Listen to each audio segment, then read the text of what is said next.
ladies and gentlemen, the President of the United States.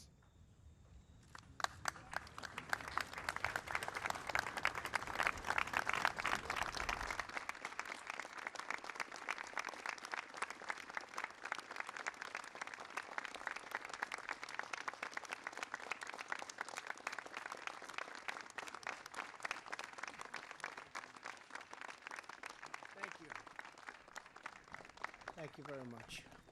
Please sit down. It's really great to see everybody on this beautiful, beautiful day in Washington, D.C. Some people say the swamp, but I will not say that today. I refuse. This is too important, what we're doing. One of the most important deals and the most important trade deal we've ever made by far. I want to thank Senator Joni Ernst for being here. Joni, thank you very much. Of Iowa, and I'll be there very soon. We'll be doing something very important in Iowa, but this is maybe more important than all of it put together, right, Joni? So I want to thank you for being here. Congressman Holding, Congressman Rowe, Congressman Newhouse, and Congressman Meadows, thank you all for being here. We very much appreciate it. You've been very instrumental. Thank you. I'm thrilled to speak to the American people to share truly historic news for our nation and indeed for the world. I want to thank Vice President Pence for joining us this morning. It's my great honor to announce that we have successfully completed negotiations on a brand new deal to terminate and replace NAFTA and the NAFTA trade agreements with an incredible new U.S.-Mexico-Canada agreement called USMCA. It sort of just works, MCA. USMCA. And that'll be the name, I guess, that 99% of the time we'll be hearing, USMCA. Has a good ring to it. I have long contended that NAFTA was perhaps the worst trade deal ever made. Since NAFTA's adoption, the United States racked up trade deficits totaling more than $2 trillion, and it's a much higher number than that. With Canada and Mexico, it lost vast amounts of money and lost 4.1 million manufacturing jobs and 1 in 4 auto jobs. It lost about 25% of our auto jobs, even more than that. Throughout the campaign, I promised to renegotiate NAFTA, and today we have kept that promise. But for 25 years as a civilian, as a businessman, I used to say, how could anybody have signed a deal like NAFTA? And I watched New England and so many other places where I was, just the factories were leaving, the jobs were leaving, people were being fired, and we can't have that. So we have negotiated this new agreement based on the principle of fairness and reciprocity. To me, it's the most important word in trade because we've been treated so unfairly by so many nations all over the world, and we're changing that. We just signed a much better deal with South Korea. We had a horrible, horrible deal, and we just signed that at United Nations, and that's worked out well, and they're happy, we're happy. It's good for jobs, good for a lot of things. When that deal was signed, they said 250,000 jobs will be given by signing this transaction, and they were right. I've said it before, they were right. 250,000 jobs to South Korea, not to the United States. So that's changed, and very much for the better, and this one is a brand new deal. The agreement will govern nearly $1.2 trillion in trade, which makes it the biggest trade deal in the United States history. I want to congratulate U.S. Trade Representative Bob Lighthizer, who has worked. Nobody understands how hard he's worked.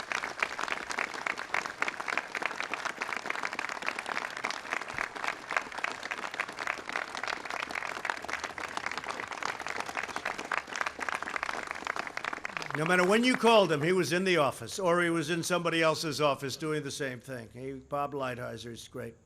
I've heard it for years. I said, if I ever do this, I want to get Lighthizer to represent us, because he felt the way I did. And the entire team at the USTR, standing behind me, and some right here in the audience. I want to thank you all. Fantastic job. Peter Navarro, everybody. Thank you all. Thank you. Fantastic group of people. They love our country. I also want to thank Secretary Mnuchin, Secretary Ross, Secretary Nielsen, Secretary Perdue, Jared Kushner, Peter Navarro, and the United States Ambassador to Canada, Kelly Craft. Thank you. Thank you, Kelly. Thank you very much. I also want to thank President Peña Nieto of Mexico, who we had a few disagreements, but I really like him a lot. I think he may like me, I'm not sure. But I think he's a terrific person, and he'll be leaving soon, but he's really done a good job and wonderful, wonderful person. And the Mexican president-elect, Lopez Obrador, who has given his support to this agreement, and we're developing a really good relationship, which I think is very important for our country, frankly, and for Mexico. And so they worked together on this. This was done by both. I said, look, I don't want to sign an agreement, and then a new president comes in, they don't like it, and we have difficulty.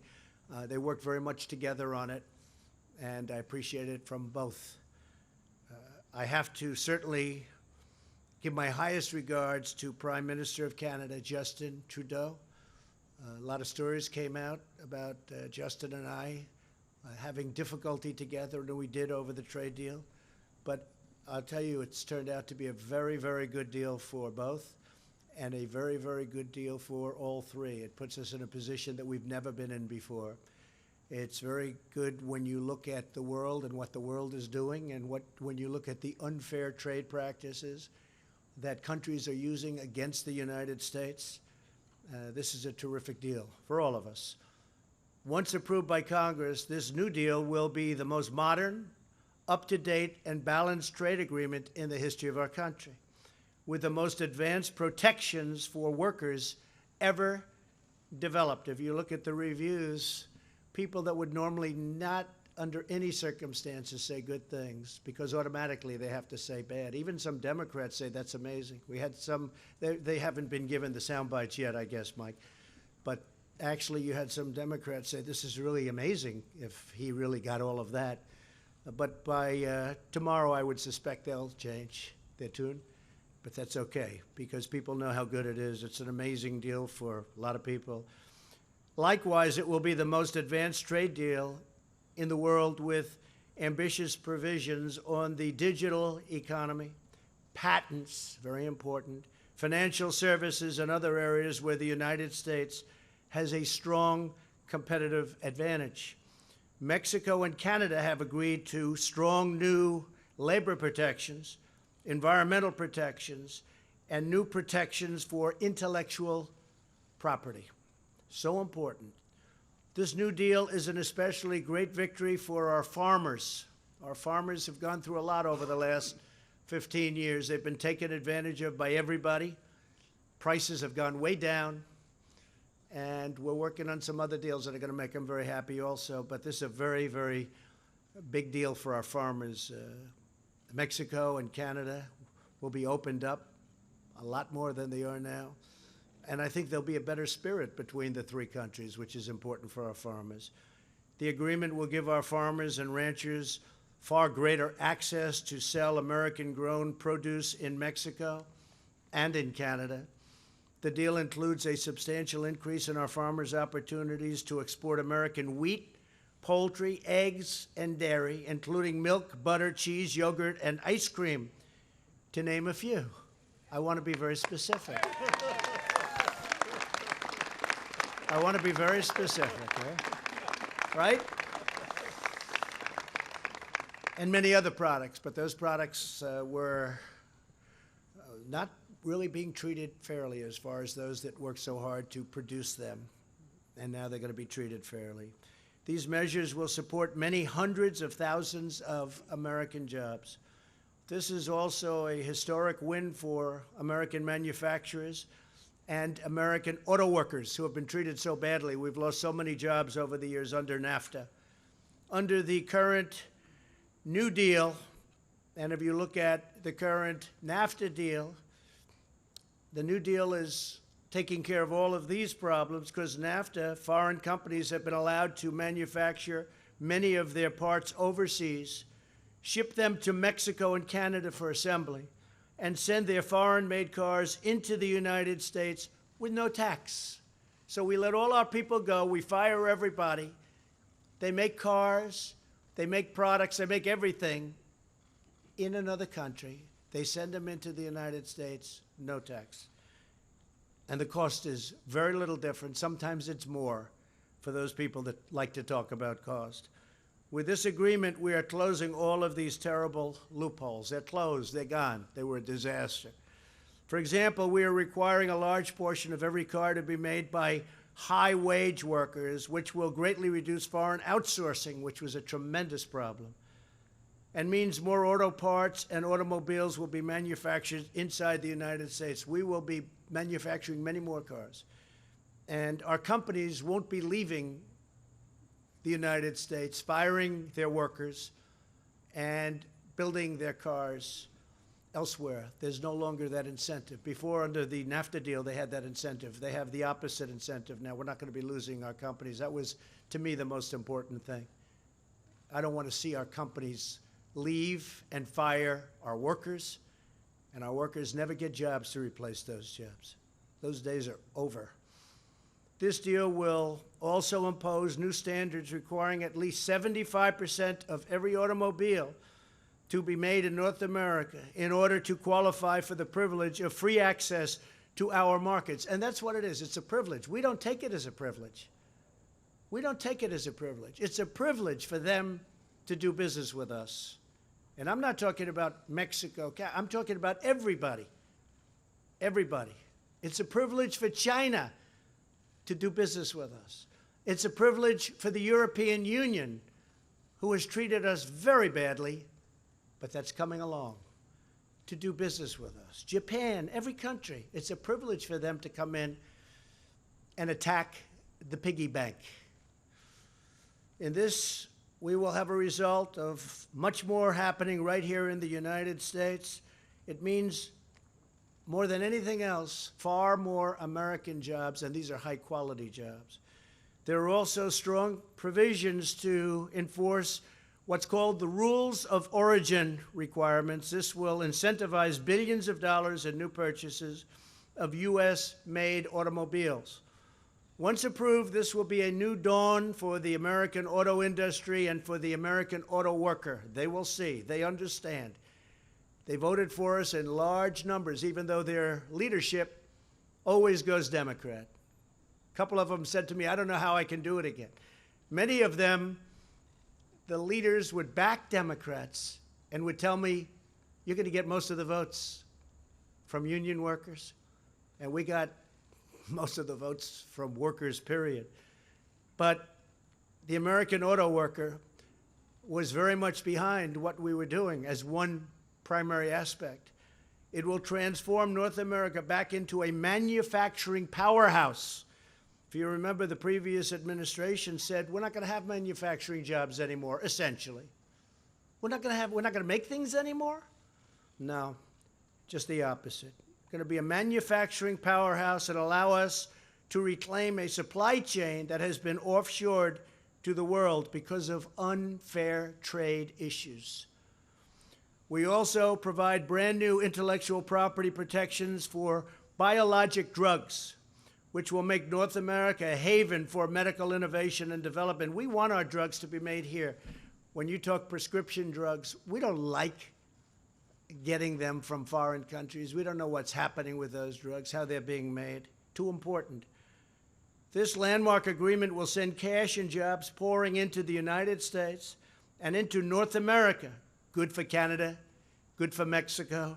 Instead of jobs leaving for overseas, they will be returning back home, and we've already had it. We have many, many car companies. I was with Prime Minister Abe of Japan. He said, we have sent many car companies to the United States over the last year and a half. It's true, and big expansions. And very importantly, he said many more are coming because they have an incentive now to be here. People want to be back in the United States again. As I say, the United States is respected again, but it's also respected as to trade and industry. This is a truly extraordinary agreement for the United States, Canada, and Mexico. President Peña, it's so important that the president and I have developed this sort of a bond on trade. Peña Nieto, a man that has done a very good job for Mexico in terms of trade, and Prime Minister Trudeau, who I just spoke to both of them a little while ago. They love their countries. They want to do right for their countries, and that's what they've done. And we've really formed, if you look at this agreement, we formed a great partnership with Mexico and with Canada. And I plan to sign the agreement by the end of November. I then will submit it for approval to Congress, where in theory there should be no trouble, but anything you submit to Congress is trouble, no matter what. It's the single greatest agreement ever signed. They'll say, well, you know, Trump likes it, therefore we're not going to approve it, because that would be good for the Republicans, so therefore we can't approve it. But it will be sent to Congress pursuant to the Trade Promotion Authority Act.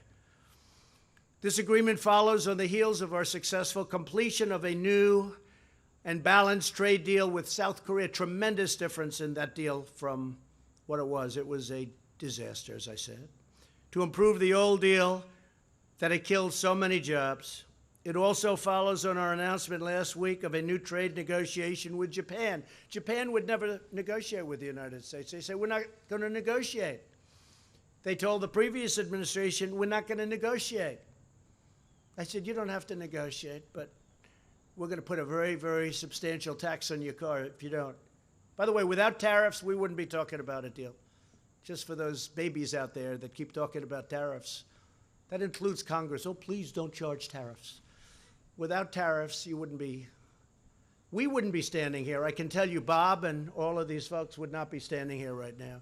And we're totally prepared to do that if they don't negotiate. But Japan is wanting to negotiate. Actually, they called about 3 weeks ago, and he's a terrific man, just had a tremendous victory.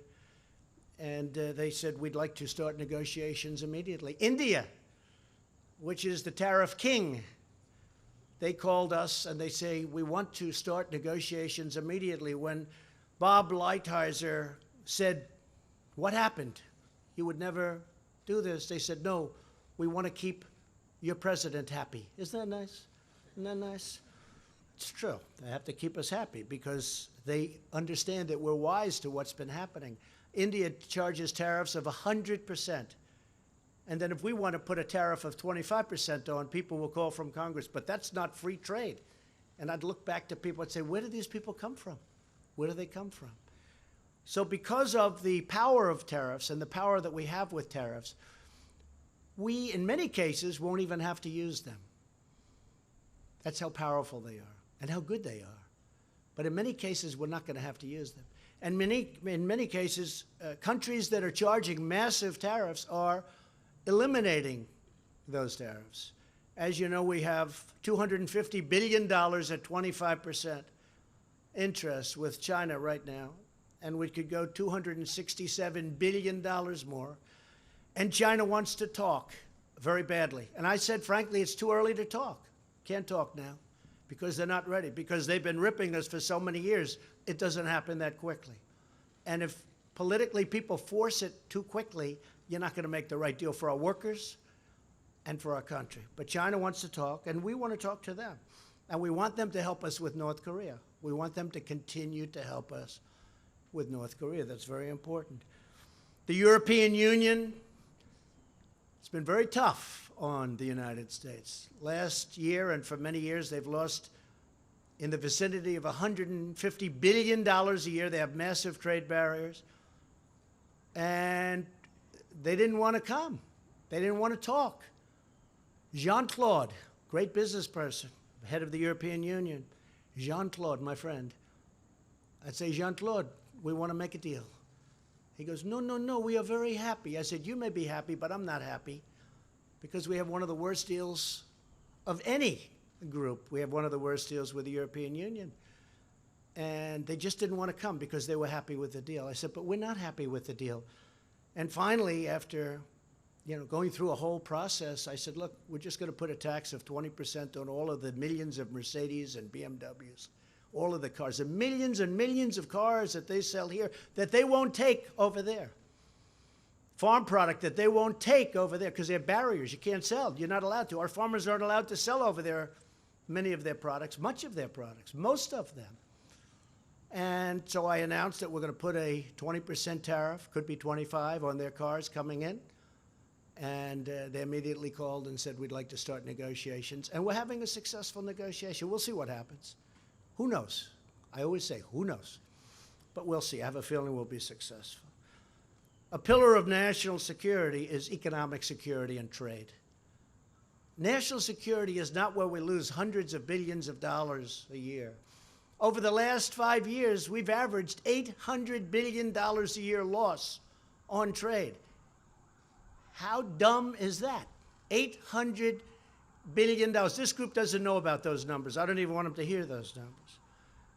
But the United States in its trade deals has lost, on average, almost $800 billion a year. That's dealing with China, dealing with European Union, with everybody. Japan, Mexico, Canada, everybody.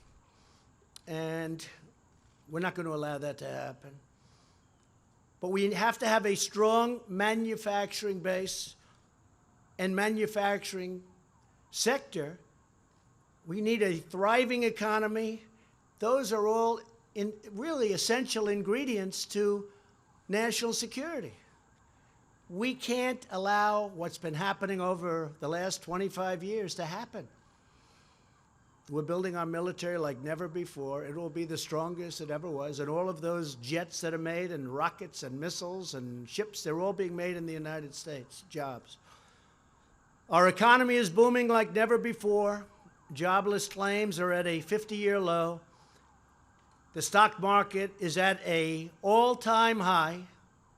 Think of that. Over 50% since my election, 50%. People, the 401ks, and they have 401ks, and they were dying with them for years. Now they're so happy. I was telling the story I often tell of a policeman in New York came up. His wife was always very upset with him as an investor because he wasn't doing well with the 401ks. Now she thinks he's a genius because the numbers are so crazy. But we're up over 50% since the election.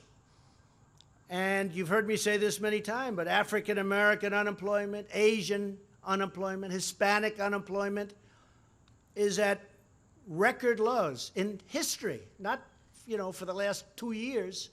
The history of our country, African-American, Asian, Hispanic, young people without high school diplomas, all at historic, that's a very important sector, all at historic lows, the lowest in history. It's really something that's great.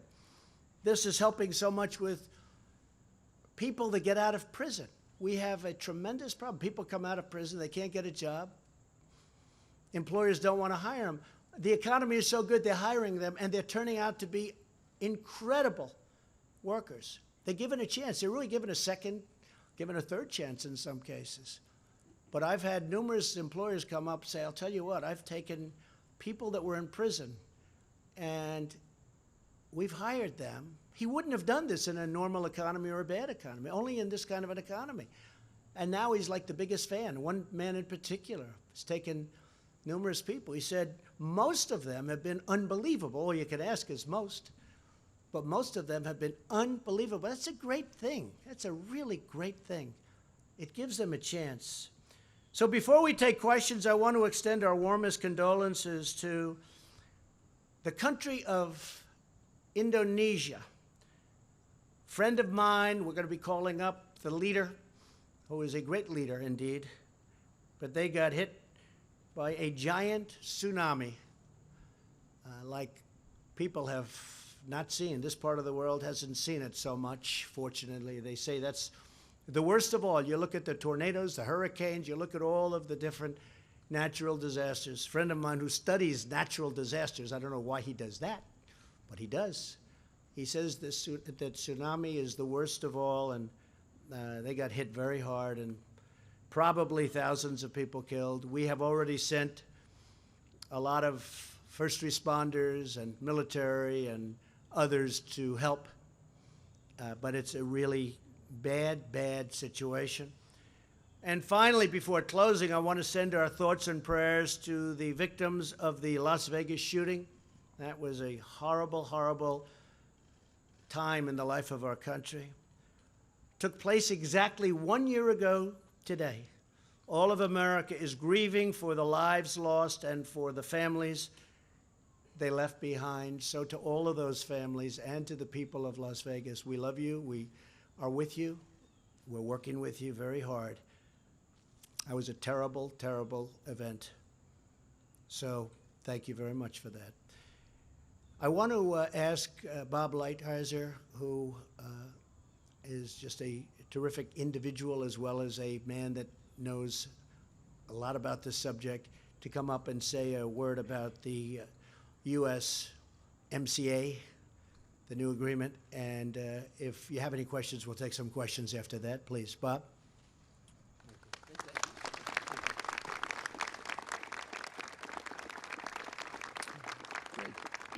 Thank you, Mr. President. Before I start, I would just like to give a vignette because I think it says something about working for the president. So August 16th of last year, we started this process. And I'm at a hotel in Washington, and there's like, hundreds and hundreds of people waiting to have the introduction of myself and my two counterparts, one from Canada, one from the United States. And we're lined up, and I get a call that says the president wants to talk to you. So I go into the little anteroom, and I get on the cell phone. The president starts talking, and everybody's kind of waiting, and he's talking, and he's going through what he wants to get done in NAFTA and his problems with it, all of which he's quite familiar with. And then he finally says two things which I thought were telling. One, he said, Bob, I will back you up like no other USTR has been backed up in history. And then the second thing, and he did that, by the way, and then the second thing he said was, now go out there and have fun. And I thought, well, it's probably not going to be as much fun from my side as it will be from your side. But I'm proud to be on your team, and I really am proud to follow you through this and the other trade changes. As you have said, Mr. President, this agreement is historic in many ways. The USMCA will cover $1.2 trillion, easily making it the biggest agreement in history. We have done this in 14 months. And believe me, in trade negotiating terms, that's like warp speed. When we began these negotiations last year, the President's instructions to me were precise and straightforward. Protect American workers, fight for our farmers and ranchers, preserve America's competitive innovation edge, secure greater access for our businesses, and above all, bring back jobs to America. I think we have succeeded with this agreement. The USMCA will accelerate the manufacturing renaissance our country has enjoyed under President Trump. It will bring our trading relationship with Mexico and Canada into the 21st century, and it will protect America's competitive edge in digital and innovation across the economy. The new agreement will also serve as a template for our trade agreements under the Trump administration in the future. This paradigm-shifting model rests on three pillars. The first pillar is fairness. We have negotiated stronger rules of origin for automobiles, which will bring billions of dollars of manufacturing back to America. We have secured greater market access for our farmers and ranchers. We've agreed to unprecedented labor standards that will help level the playing field for our workers. We've also agreed to a first-of-its-kind review and termination provision, which will ensure that the USMCA, unlike NAFTA, will not become unbalanced and out of date. The second pillar will consist of a host of ambitious provisions on digital trade, intellectual property, services, including financial services, designed to protect our competitive edge. The third pillar consists of new provisions designed to eliminate unfair trade practices, including strong new disciplines on state-owned enterprises, on currency manipulation, relations with non-market economies, and much, much more. We wouldn't be here today if it were not for several people who contributed so much to this endeavor. First, the President's key advisor and my good friend, Jared Kushner, was my partner in leading the U.S. negotiating team.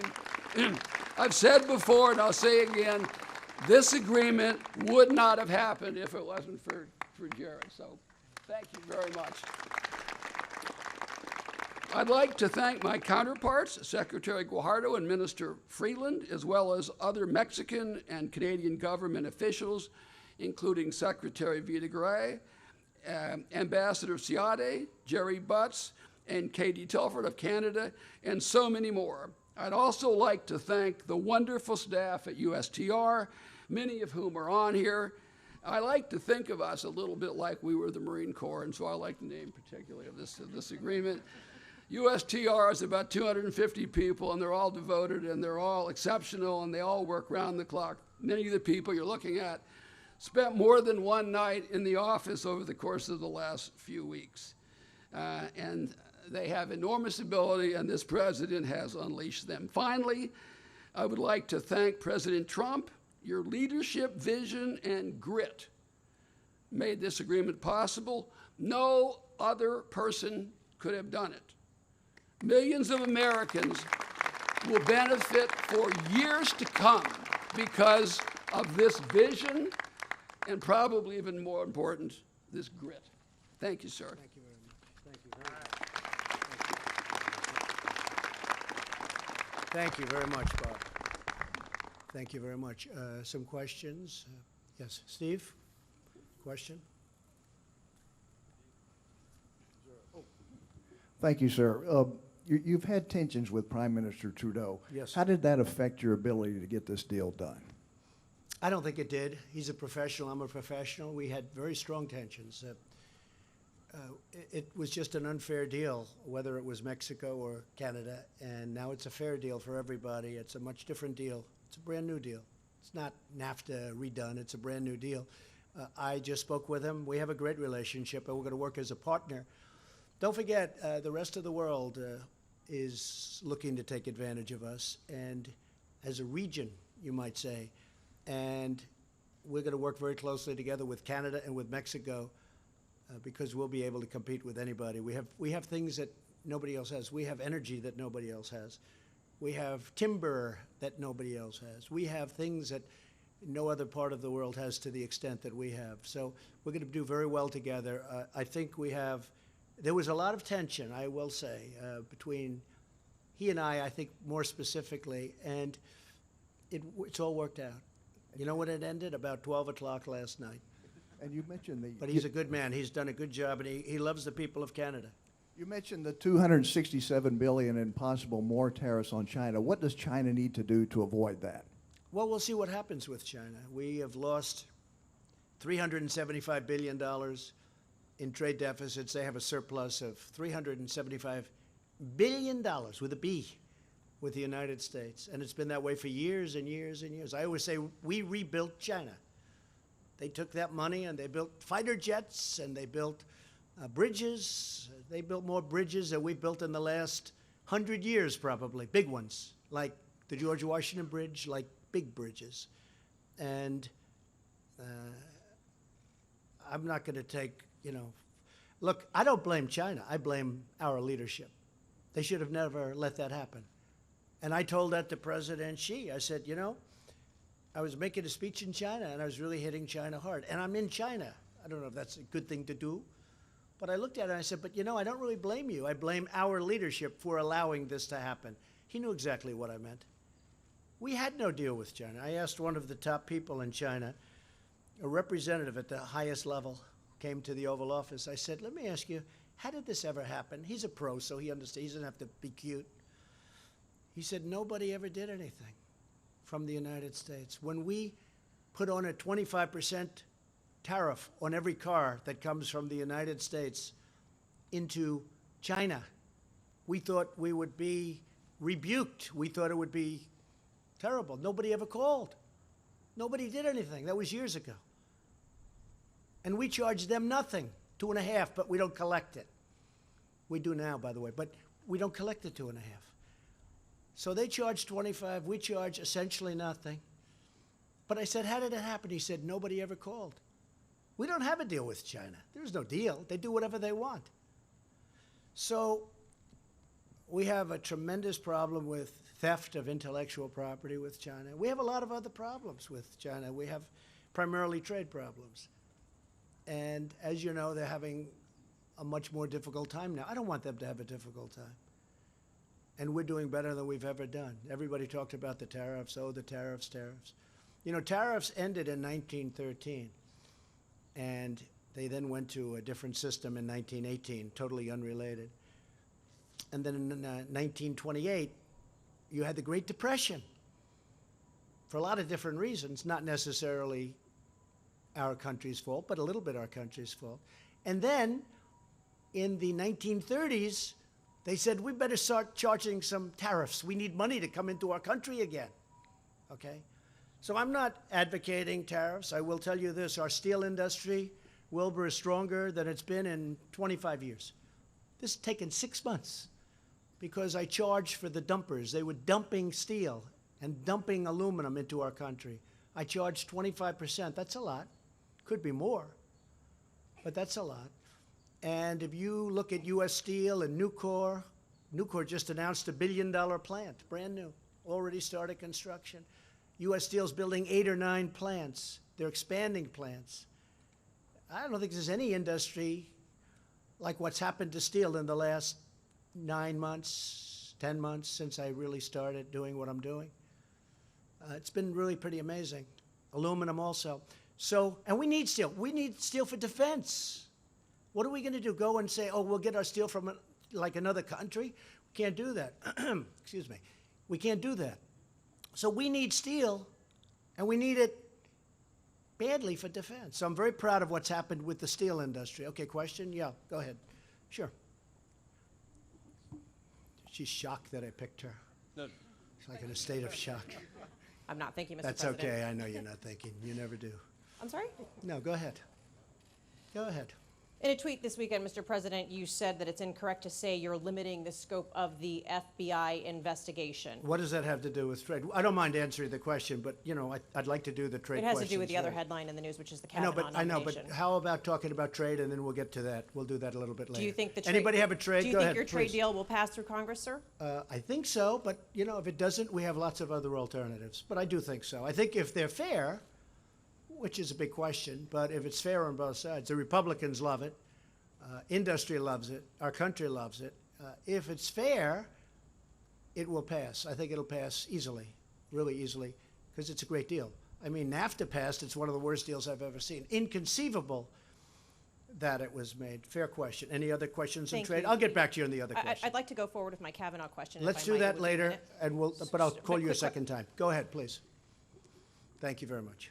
Thank you, Mr. President. You have described India right now as a tariff king. Can you explain it a bit later? Well, India charges us tremendous tariffs. When we send Harley Davidsons, motorcycles, other things to India, they charge very, very high tariffs.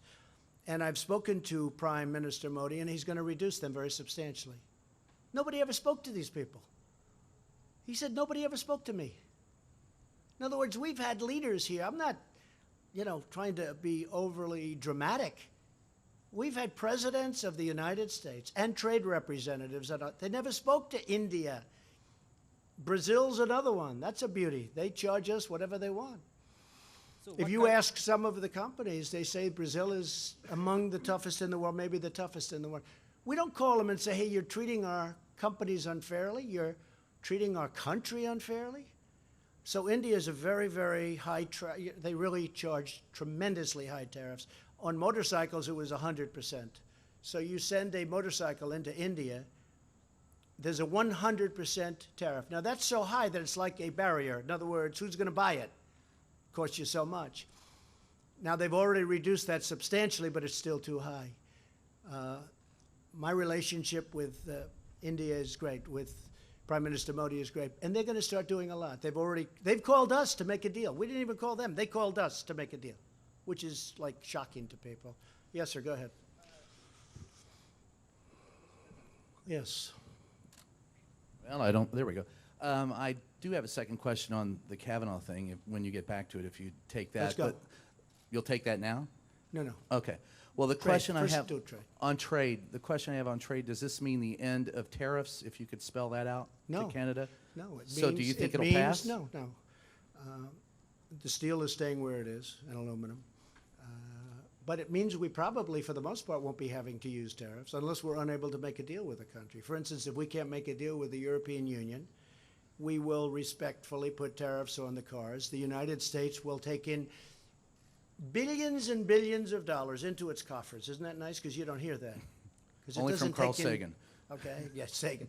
But it'll take in billions and billions of dollars. But really what's going to happen is they'll make the cars in the United States. This way they don't have to pay the 25 or the 20% tax. And could you spell So I don't out- think you're going to have to use the tariffs too often, but there will be cases where you have countries that are just absolutely not willing to do what's fair and reciprocal, and in that case, they'll pay tariffs. And you know what? The United States will do very well. Either way, we do very well. So do you think it'll pass in Canada, Mexico, and more importantly, I don't know. here I in the mean, United States? I can't tell you. All I know is we made a deal. The highly respected presidents, and in the case of Canada, the Prime Minister, are satisfied with the deal. It's good for Canada, good for Mexico. It's good for all three. This is a deal. I'm not touting it. This is good for all three. That's good. And just that fact makes it good for us. But this is good for all three. But this is a much different deal than NAFTA. And this is much more of a reciprocal deal for the United States, which is really good. Yeah, go ahead, Peter. No, why don't you just, we'll do the Kavanaugh questions. I mean, you talk about being treated harshly. We'll do that in a couple of, let's finish up trade because you have a lot of people that want to run over to the Wall Street Journal and start writing. Go ahead, please. I can't hear you? A Mexican journalist? Go ahead. Yes. Sure. So you're going to keep the tariffs on steel and aluminum on Mexico and Canada? Until such time as we can do something that would be different, like quotas, perhaps, so that our industry is protected. We are not going to allow our steel industry to disappear. It was almost gone. I'll tell you what, if our country kept going the way it was going, within 2 years you wouldn't have had a steel industry. We have to have a steel industry. We have to have an aluminum. You know, there are certain industries important. So we are working on that now. That wasn't part of this. But we will do something. And in fact, Bob, if you want, you may want to say a couple of words about that because we were literally talking about that 1 hour ago. Yes, great. Thank you, Mr. President. I guess I would say, first of all, there are two separate things as far as we're concerned. We know that there are grave interests to both countries. We are engaging in talks now with an effort to try to preserve the effect of our program and still take care of their needs. And you know, hopefully we'll be able to work that out. But we are in communication with them. And really take care of the needs of our steel companies. I don't want plants closing.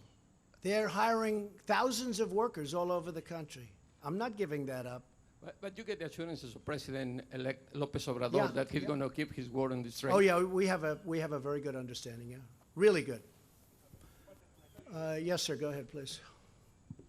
I am, Mr. President, just hoping you can just reiterate on the tariffs. What specifically would it take for Canada or Mexico to be exempt from these tariffs? And secondly, did you consider dairy the deal breaker when Yes, it came to Canada? dairy was a deal breaker. And now for our farmers, it's, as you know, substantially opened up, much more. And I know they can't open it completely. They have farmers also. You know, they can't be overrun. And I fully, and I tell them that. I say, look, I understand you have limits, but they could do much better. And we've opened it up to our farmers. So the folks up in Wisconsin, I'll tell you what, I went to Wisconsin, I went to Iowa. Joni knows better than anybody, right? And Scott Walker, who I think is a fantastic governor, talks about it all the time, that our farmers were not treated properly by Canada. Now they're going to be treated with respect. They're going to be treated fairly. Or, as I say, in that reciprocal way. Very important. Yes, sir, go ahead.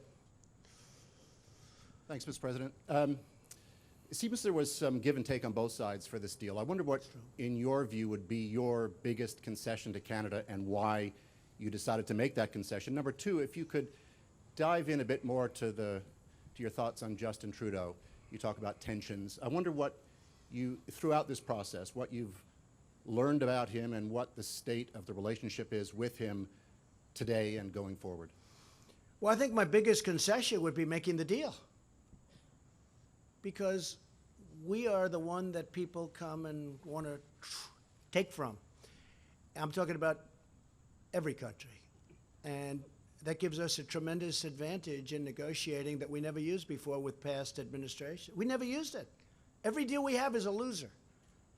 Every deal, you could look at almost every country in the world, almost every country. We have trade deficits. We lose with everybody. So I think my biggest concession was making the deal, because we could have done it a different way, but it would have been nasty and it wouldn't have been nice, and I don't want to have that. We have a great relationship with Canada. I think now it'll be better than ever. The only problem with Justin is he loves his people, and he's, fighting hard for his people. I think we've always had actually a very good relationship. It got a little bit testy in the last couple of months, but that was over this agreement, and I understand that. But no, I think Justin's a good person who's doing a good job. He felt very committed to his people, and that's what he did.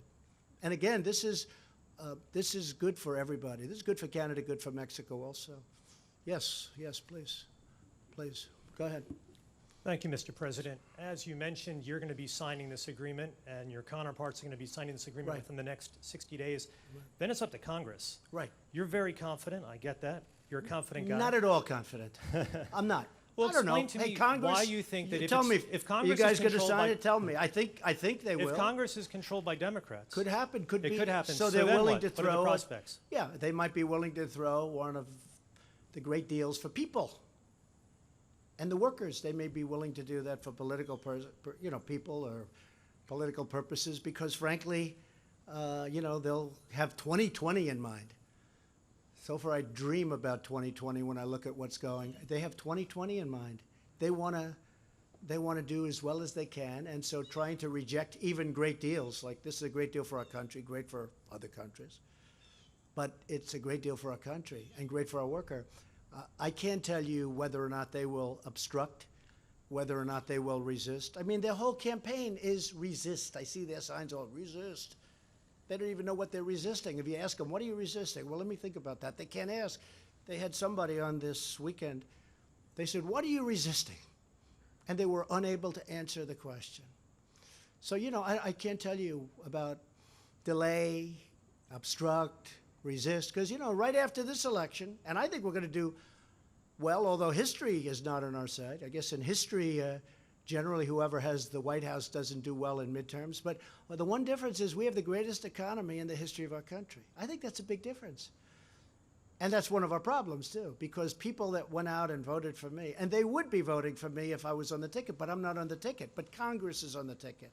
And I try and tell my people that's the same thing as me, in a sense. That's the same thing. Think of it as the same thing as me. But I think we're going to do well. I actually think. I mean, we have Senate races that weren't even in play 6 months ago. When I started looking at it closely, I won't mention names, but there were senators that were not in play. They were not even, and you know exactly what I'm talking about, numerous of them. They were not in play. In other words, let's not go here, let's not go to this state, 4 or 5 states. Now they're like even races. In one case, they're up 2 points. Now, who knows what that means? And, as you know, there are a lot of them are repression polls or polls that aren't very accurate, because I see polls that I know are false having to do with certain of the races. But we had areas and we had congressional seats, too, where I know it's going to be a positive outcome. But you look at what's going on, and it doesn't seem to be broadcast that way. But I certainly had that with my election. They were telling me I was, in trouble in certain states, that I end up winning in a landslide. And I knew I was going to win them in a landslide, but they wouldn't report it that way. You know why?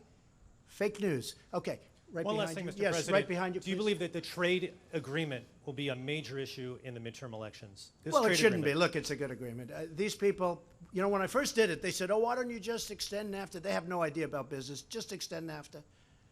That would have been a disaster. We're losing $100 billion a year in deficits, at least to Mexico under NAFTA. But just look at the results, and a substantial amount to Canada, although a lot of people try and say it's pretty much even. It's not even. We lose a substantial amount. So, I think it's a very hard thing to defend, but that's all right. Look, I understand the world of politics, I think, as well as anybody. I haven't been doing it that long, but I actually have been, because I've been doing it on the other side. And I do understand, and, you know, they can take the greatest thing ever done and try and make it sound as bad as possible. But this one's tough. This one, people are coming out for this one and saying, that's incredible what we've been able to do. Yes, behind you, please. Thank you, Mr. President. Now that you've answered several questions on trade, I'd like to turn Don't to do Judge that. Kavanaugh. Do you have, Mr. President- excuse me, do you have a question on trade? We'll Well, you do one or just- two more questions you on answered trade. several questions Okay, on don't do trade. that. That's not nice. Mr. President, And you besides said that, somebody is before you. Excuse me, don't do that. Do you have a question on trade? You answered several Do questions you have on a trade. question on trade? My question is on Judge Okay, Kavanaugh. please, yes, You said please. the FBI should interview whoever that they believe is appropriate. Does that include Julie Swetnick, the third accuser? And can you promise to release the full findings give me from your the question, FBI please. after they finish their report, Mr. President? Give me your question, please. Give her the mic, please. Thank you very much. Was border security or funding Yes. for the wall discussed during the negotiation, and who will pay for the Yes, wall? the wall. We're getting 1.6 billion for the wall this year. We got 1.6. We have about 3.2 billion in the wall. We're doing a lot of work. People don't realize. I don't really want to talk about it because I can build it quickly at one time, which is what I want. But is We've that been part- building it over the last year and a half with 3.2 billion, 1.6, and we now have another 1.6. And I've got a big decision to make after the election as to whether or not we go for it. Because you know what? Border security to the people of our country, very important. The wall is a big factor in border security. And I really believe that the people of our country, they want the wall and they want border security. They don't want open borders like the Democrats want to have. They don't want crime pouring into our country. They don't want MS-13 pouring into our country. They don't want that. And I really think I have a very big decision to make sometime right after the election, very quickly, because you know what comes due after the election. Do I want to do it before the election? Personally, yes, but I don't want to do that for a different reason, because I have some very fine people that are running in close races, and it may affect them and it may not. It may be good for them. I happen to think it would be good for them. But border security for our country, our people want security. The women of our country, they want security. They don't want to have thousands of people pouring across the border. And I'll tell you what, they want to have ICE, because ICE walks into MS-13 and these gangs, and they treat them like it's just another day in the office. They're rough and they're tough and they love our country. And I'm treating ICE good and I'm treating our law enforcement good. And the Democrats don't want to take care of our law enforcement. And the Democrats don't want to take care of our military. So we are going to have a decision to make sometime right after, very close to after the election is over. And that will be on border security and the wall, but border security. The wall's a big factor. Okay, was that do you want to part of do the some questions? But was that part of the conversation and the negotiation that just Yes, took it place? was. Yeah, we talked about it. With Mexico, we talked about it. It was a big part, and certain things and certain understandings are had. At the same time, we don't want to mix it up too much. This is a very big deal and a very good deal for everybody. But border security and security generally is a very big factor. We also have drugs. Sometimes, and some people would say it's a very similar thing. But we talked about drugs with Mexico. That's a very, very big factor. Very, very big. We have a lot of good understandings, and we'll be discussing that with them. Thank you, Mr. President. Okay, but it was a factor, absolutely, in the deal. Okay, let's go. Come on. You want to, I guess, get off trade. I don't know. People are falling asleep with trade. I think it's, to me, it's the most exciting thing you can talk about, right, Joni? Right? All right, let's go. Come on. Thank you, Mr. President. In a tweet this weekend, you said it's incorrect to say that you're limiting the scope of the FBI investigation into Judge Kavanaugh. But your own statement on Friday made it very clear. You said this investigation must be limited in scope. So which is it? Well, no, I didn't say anything on Friday. What I said is, let the Senate decide whatever they want to do is okay with me. And also the FBI.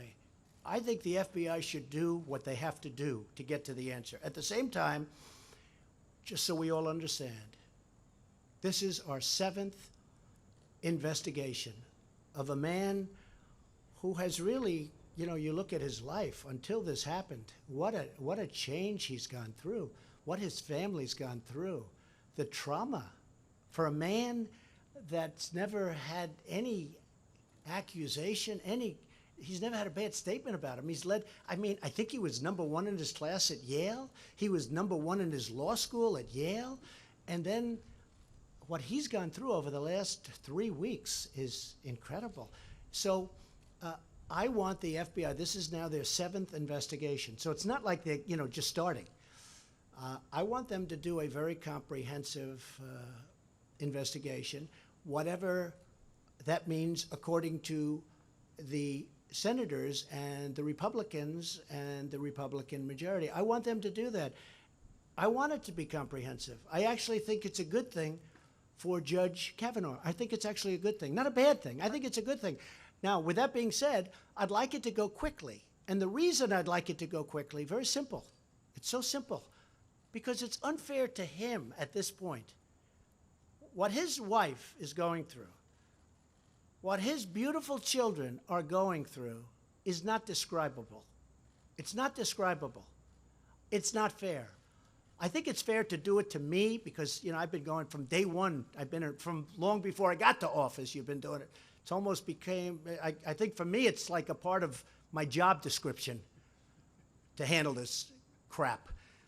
But as far as this is a man that this is not from his world. And you know what? If they're not going to want him, and I think that would be a shame, I'm with him all the way.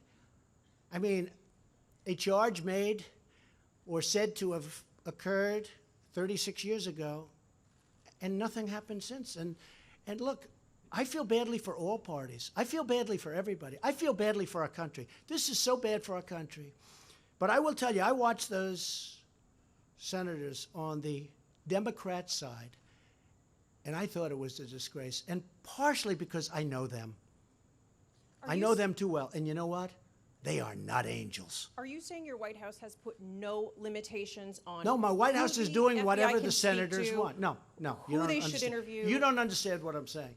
You do understand, you just don't want to report it that way. Just so you understand, my White House will do whatever the senators want.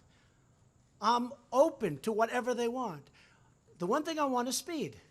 Now, they started, I believe, on Friday. Could have even been a little bit earlier than that, but they started. They have worked round the clock on Saturday, Sunday. They're working right now. I mean, they're covering a lot of territory. This is the 7th investigation of Judge Kavanaugh, number 7. This isn't number 1. They started on Friday. They worked all weekend. They've gone late into the evenings. The FBI is really working hard, and they're putting in a lot of hours. So hopefully they can come up with what everybody's looking for. But no, I'm guided by the Senate. I want to make the Senate happy because ultimately they're making the judgment. I'm not making the judgment. I've already made my judgment.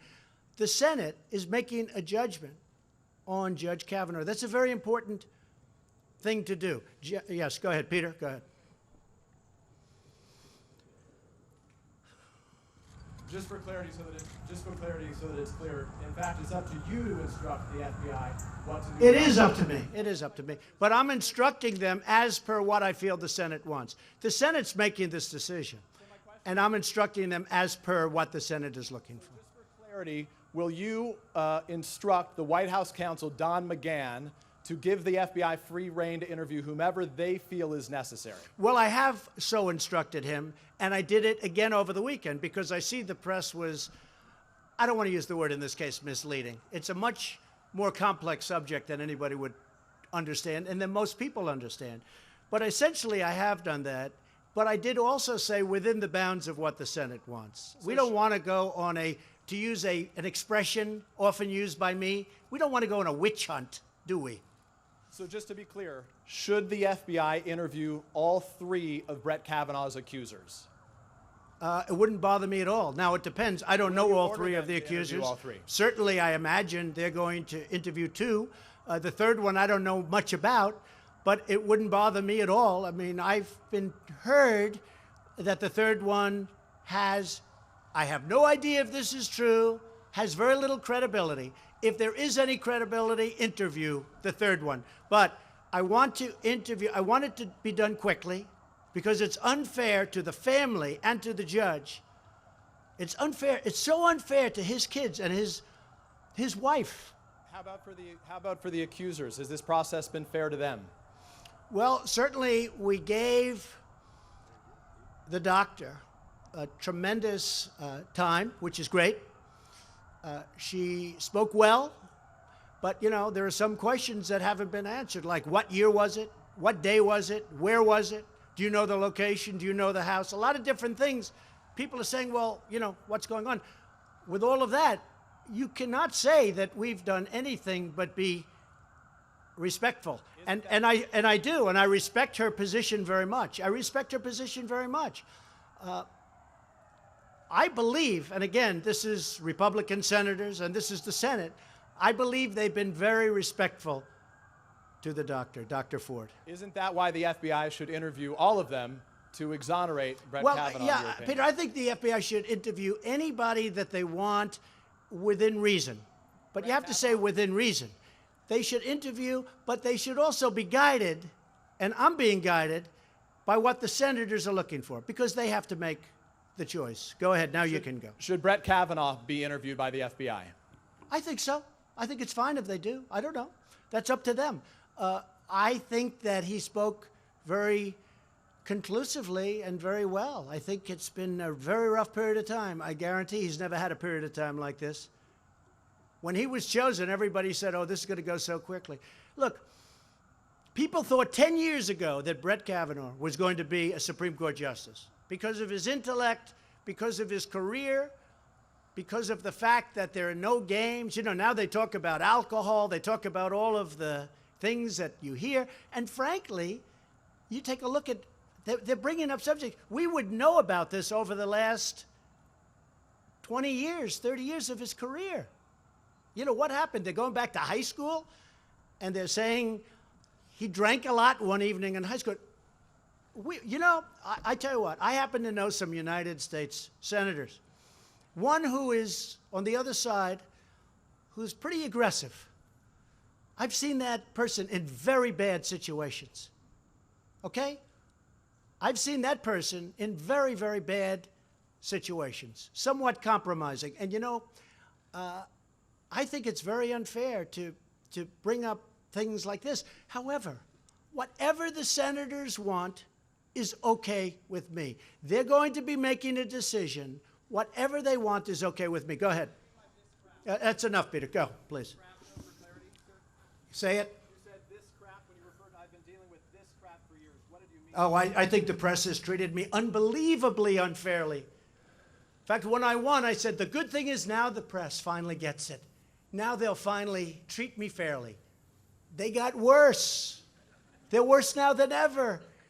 They're loco, but that's okay. I put up with it. Go ahead. Thank I you, Mr. use that President. word because of the fact that we made a deal with Mexico. So, no, please sit down. Thank you, Mr. Go ahead. President, for coming back to Oh, me. I have- you're going to be next. You're going to be next. I didn't know. I thought you were talking. Go ahead. I have two questions about Judge Kavanaugh. First, there are now concerns that he may have lied or mischaracterized his drinking while testifying. If they find that he did, do you think that bars him from being your Supreme Court nominee? Well, I watched him. I was surprised at how vocal he was about the fact that he likes beer. And he's had a little bit of difficulty. I mean, he talked about things that happened when he drank. I mean, this is not a man that said that alcohol was that he was perfect with respect to alcohol. No, I thought he was actually, going back so many years, I thought he was excellent. The interesting thing is, though, nobody asked him about what's happened in the last 25, 30 years during his professional career, because there were no bad reports. I mean, there are bad reports on everybody in here. Most of the people sitting down there are bad, except for Mike Pence, by the way. And if we find one on him, then I think that'll be the greatest shock of all time. No, there are bad reports on everybody. I'm looking at people. I'm sort of, look at some of these people asking the questions, okay? Look at Blumenthal. He lied about Vietnam. He didn't just say, hey, I went to Vietnam. No. For 15 years, he said he was a war hero.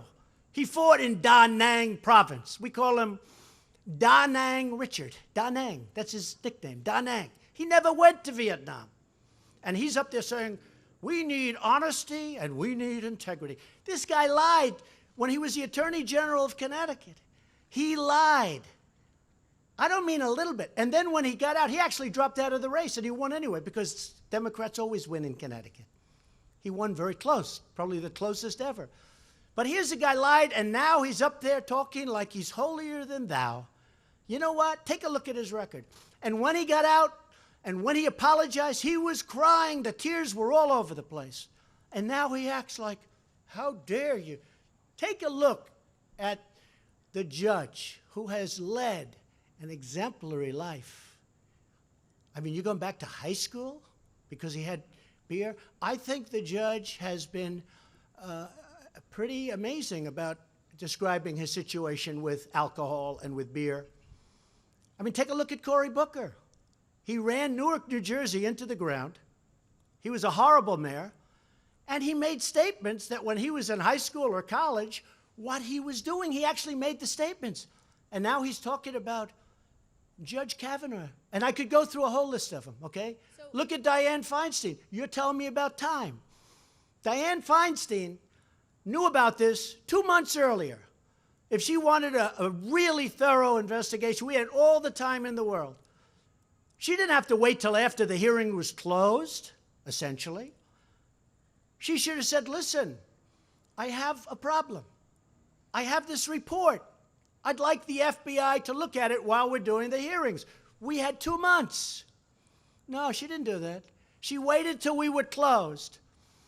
And then she probably leaked it, but, you know, who am I to say? But she probably leaked it based on her very bad body language the other day. But more importantly, in a sense, for her to have waited that period of time, and now for you Democrats, and I guess I'm including you too, the media, right? I consider you a part of the Democrat Party. But for you, for the Democrats, to be talking about we want more time for the FBI. If you wanted more time for the FBI, why didn't Dianne Feinstein bring this up? Now, you know that she showed this to other Democrats. She's not the only one. She showed this to other Democrats. There were more than just her that knew about this big confidential thing. It was confidential until the hearing was over. After the hearing was over, they went public. Why didn't they do it during the hearing? And we could have had all the time in the world. You know why? Because they're dishonest people. Okay, yes, please. You didn't answer my question, Mr. President. Go ahead. You didn't answer my question, Mr. President. So if he did lie about his drinking, does that mean you'll pull his I don't think he did. Okay. Look, here's what. I'm just saying, I'm not a drinker. I can honestly say I never had a beer in my life, okay? Right. It's one of my only good traits. I don't drink. Whenever they're looking for something good, I say, I never had a glass of alcohol. I've never had alcohol. I've just, you know, for whatever reason. Can you imagine if I had, what a mess I'd be? I'd be the world's worst. But I never drank. I never drank, okay? But I can tell you, I watched that hearing. And I watched a man saying that he did have difficulty as a young man with drink. The one question I didn't ask is, how about the last 20 years? Have you had difficulty the last 20 years? Because nobody said anything bad about him in many, many years. They go back to high school. You know, I graduated from high school, and while I did not drink, I saw a lot of people drinking. They'd drink beer, and they'd go crazy, and, you know, they were in high school. They were 16, 17 years old, and I saw a lot of it. Does that mean that they can't do something that they want to do with their life? So it's a very tough thing. I really believe that he was very strong on the fact that he drank a lot, and so I don't know where there'd be big discrepancy. Okay, so, yes, go ahead, so please. just to wrap please. up, can you promise You know to what? You've release really the had FBI's enough. report? Hey, you've had enough. Go ahead, please. Thanks, Mr. President. Judge Kavanaugh said he was being targeted by Democrats. Has he made the process overly political? And how can you assure the American people that he'll be able to deliver impartial decisions? Well, you'll have to ask him that question, but I can tell you he's been treated horribly. But He's how a does good that man. affect his He's a good judicial man with a great judgment? family. I think he's been treated horribly. Lindsey Graham was, I thought, terrific the other day, and he brought up one point that is now being discussed by a lot of people, and that's who is going to want to run for office, be in office, take an appointment of not just Supreme Court, but, you know, many positions. I have right now 360 people that aren't being approved. They're very qualified. Nobody says they're not qualified, but Senator Schumer is not approving them because of resist and obstruct. It's much longer than ever in the history of our country, like I think double the time almost. It's far more people than anybody in the history of our country. Most of those people are routine approvals. These are people that gave up jobs They gave up their life to come and serve our country. And Schumer and his group won't approve them. They're slow walking them. Everything is going to 30 hours, meaning they take them out 30 hours. Person that's going to be approved. It's a disgrace. So when the judge brings up whether it's politics or not, I don't know. You'd have to ask him, but I can say this. He's been treated really, really horribly. But are you concerned Please, go ahead, could please. color I'm not the concerned, no. things? No, you know what I'm concerned? That we get great, great people on the U.S. Supreme Court. That's what I'm concerned. And I want to have great people. And I don't want to have to call people for any court and have them say, sir, it's such a great honor, but no thank you, I just can't do it. I just can't do it. That'd be a sad day for our country. And we're going to come close to that. Because I know people now that say, I don't know how he does it. I don't know why he would have taken it. Nobody knew a thing like this could have happened. When Justice Gorsuch got approved, it was rough, but it was nothing like what they're doing to this man and what they're coming up with. And in many cases, fabricating, because as you know, many stories were pulled back and certain stories were pulled back that were horrible. What they're doing to this man and his family is very, very sad and very bad for our nation. Yes? Mr. President, you just said some senators are not angels, and you've seen some of them in I would say some of them, yes. compromising situations. Yes. Could you tell us who and exactly what situation No, you've no. seen them I in? think I'll save it for a book like everybody else, and I'll write it. Okay? I'm not giving it to you. Yeah, please, go ahead. Mr. President, if the FBI finds other witnesses who can corroborate the account of any of the accusers, would that be enough for you I would certainly look at that. I'm open. I'm open. I think he's a fine man. I think he's a great scholar. I so believed him when he said what he did. He focused on being number one at Yale, on being number one in high school, at being number one at law. He focused. I can so understand that. I mean, it's so important. The way he said that, it made an impact on me. He was so focused on being number one at Yale, and I believe he was number one at Yale. But I understood that very well. And I wanted to ask about something else you brought up today, the Las Vegas shooting. Yes. There's some frustration that more hasn't been done in that past year. More hasn't been done about bump stocks. Are there some things no, you would you're like wrong. to see You're done? wrong about Yeah, that. go ahead. So in order to terminate bump stocks, we have to go through a procedure. We are now at the final stages of that procedure. In fact, the lawyers were just telling me, and over the next couple of weeks, I'll be able to write it out. But you can't just write it out because rules and regulations in this country are really tough, even for something like that. So we're knocking out bump stocks. I've told the NRA, I've told it, bump stocks are gone. But to do it, you have to go to public hearings, which we've had. You have to go through all sorts of regulatory control systems. And we are in the final couple of weeks, and is our attorney around someplace, please? He said we're in the final 2 or 3 weeks, and I'll be able to write out bump stocks. But it's a process that takes, statutorily, it takes about a year to do it. And any to other do it properly. Any other actions you're planning to help prevent? Yeah, and we're like working this? also with Congress on both sides. We are working on a lot of different things. That was a horrible thing, but we're working on both sides of that question. And the bump stock is almost gone. But again, to do it so it's meaningful, the lawyer just said it. Yeah, we've gone through a whole procedure. If you look, in fact, you could call Derek, who you know very well, and he's gone through the full procedure. We've done it absolutely by the book, and in a very short period of time, bump stocks will be ruled out. Okay? All right, thank you. Yes. You've had one? Yes, ma'am. Go ahead, please. Please, sit down. Mr. President, a final trade question. Since steel and aluminum tariffs won't be coming down from Canada and Mexico, can you talk about whether there was discussion of ending those retaliatory tariffs against U.S. Well, they're not farmers and ranchers? retaliatory. They're really trying to get some really bad things from happening. They were dumping in our country. And it was China and various others were dumping massive amounts of dead steel. It's called dead steel. It's also imperfect steel. Inside that steel was a lot of bad things that make for a weaker steel. So when we're building bridges and you have mud steel or you have other quantities of other material in that steel, that's a very bad thing. It's very unsafe. So it's not just economic. It's, you know, the miners have been very thankful for what I've done. You saw that the other night in West Virginia. And we have metallurgic coal and other materials. We have mines that are opening up now to get that incredible stuff. This is used not for heating and cooling. This is used in electric. This is used to make steel. And those mines are now opening up, and we're making steel. And the price is going to end up being less because we don't have the shipping problems when you ship it from places so far away. You'll see. We'll have hundreds of new plants opened up in our country, and they'll be competing against each other. And outsiders won't be able to compete. Just so you understand what was going to happen, they were going to knock out every steel plant we had. And then they were going to double and triple the price, and we couldn't have done anything about it. It's a very dangerous thing. And we've employed a lot of people, and billions of dollars is now flowing into our treasury. Okay, yeah, in the back, please. Please. Staying here on trade, the stock market has liked the announcement today. When we walked in here, the Dow was up 250 points or so.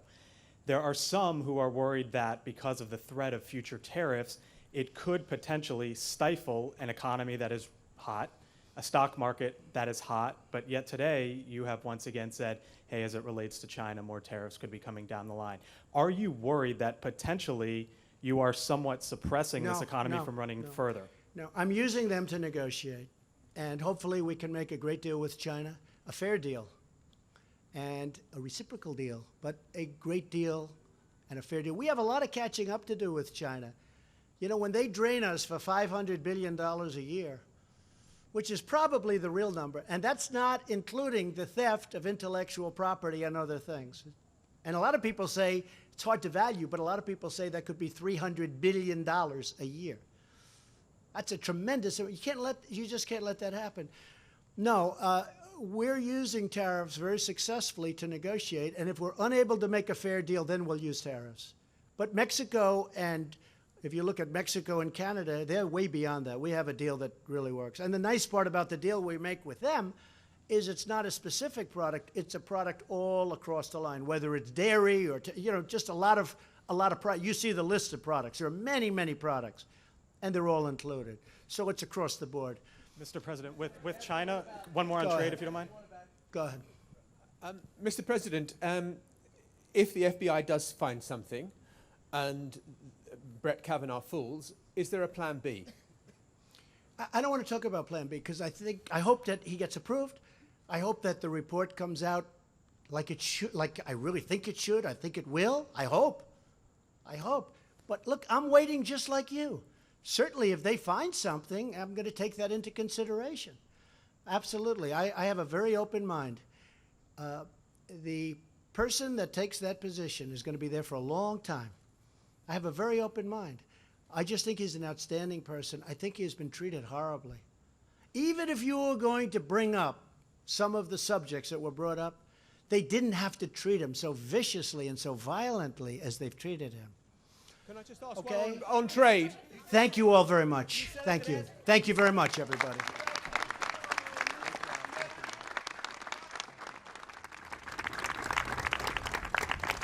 you have any empathy for the assault victims?